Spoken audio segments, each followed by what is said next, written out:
So the employee experience also means that you're going to have to really pay attention to your leadership. When you think about, for me, HR positions, a lot of times historically it's been, okay, I have a person that's in recruiting, I have a person that's in payroll, I have a person that's dealing with just state regulations. It was very siloed and very divided out. I'm seeing a trend where those positions are kind of becoming one.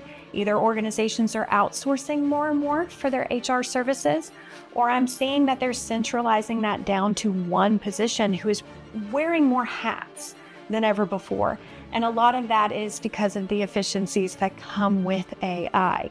You can narrow down. Somebody could do more because maybe your recruiting process is all AI.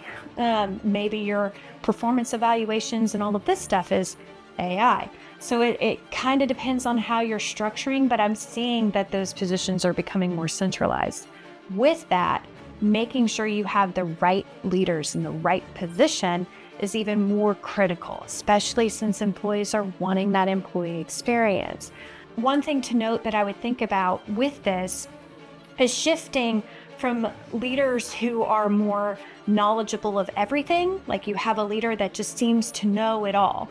That was important at one point.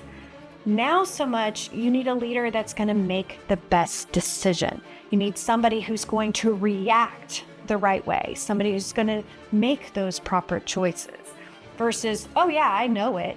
Okay, I appreciate that you know it, but what do you do with that knowledge? What's your action? And sometimes this is not an immediate thing that your leadership is going to do, especially if it's a new manager coming into that position that hasn't been tried, hasn't been tested, hasn't been put in those really sensitive, awkward positions.